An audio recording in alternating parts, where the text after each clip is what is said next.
حدیث نمبر 349 349 حدثنا احمد بن عبدة الضبي قال حدثنا فضيل بن عياض عن منصور عن الزهري عن عروة عن عائشة رضي الله عنها قالت ما رأيت رسول الله صلى الله عليه وآله وسلم منتصرا من مظلمة ظلمها قط.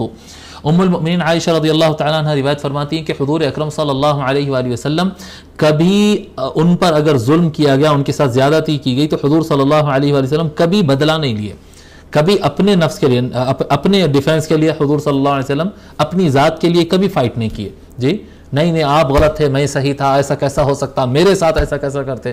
حضور اکرم صلی اللہ علیہ وآلہ وسلم اپنی جان کے لیے، اپنی ذات کے لیے کبھی بدلہ نہیں لیے. ما لم ينتهك من محارم اللہ تعالی شیء، جب تک کہ اللہ کے حدود کو نہ توڑا جائے، اللہ تعالیٰ کی شریعت کے خلاف نہ ہو. جب کوئی حرام کام کر دیا جاتا ہے یا شریعت کو توڑ دیا جاتا ہے، فَإِذَا انْتُهِكَ مِنْ مَحَارِمِ اللَّهِ شَيْءٌ كَانَ مِنْ أَشَدِّهِمْ فِي ذَلِكَ غَضَبًا. اگر اللہ تعالیٰ کی شریعت کو توڑا جاتا، اللہ تعالیٰ کے حدود کو اور محارم کو جو اللہ نے منع کیا وہ اگر کوئی کر دیتا ہے، تو پھر حضور صلی اللہ علیہ وآلہ وسلم سے زیادہ غصے میں کوئی اور نہیں ہوتا. جب شریعت کا مسئلہ آ جاتا حضور صلی اللہ علیہ وسلم ایک پیسہ برداشت نہیں کرتے. اپنے اوپر اگر کوئی بات ہوتی تو حضور صلی اللہ علیہ وسلم کبھی بدلہ نہیں لیتے. وما خیر بین امرین الا اختار ایسرہما ما لم یکن مأثما. اور جب کبھی کوئی کام کرنے کے لیے دو راستے پیش ہوتے کہ بھئی ایسا بھی کر سکتے ایسا بھی کر سکتے، تو سرکار کا طریقہ یہ ہوتا کہ جو آسان ہے اس کو چن لیتے.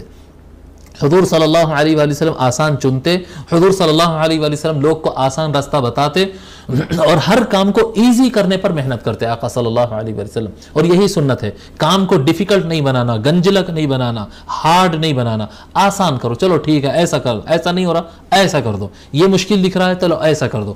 حضور صلی اللہ علیہ وآلہ وسلم کام کو ایزی کرنے پر محنت کرتے، اور یہ بہت اچھی سنت ہے. اور کامیاب لیڈر وہی ہوتا، کامیاب قائد وہی انسان ہوتا، اور وہ کامیاب فیملی کا ذمہ دار وہی ہوتا. کامیاب انسان وہ ہے جو خود آسان راستے پر چلے اور آسانیاں پیدا کرے. لوگ کے لیے آسانیاں پیدا کرنا یہ سنت ہوتی ہے. ہاں اگر وہ آسانی گناہ کے راستے سے ہے تو اس کو نہیں اپناتے.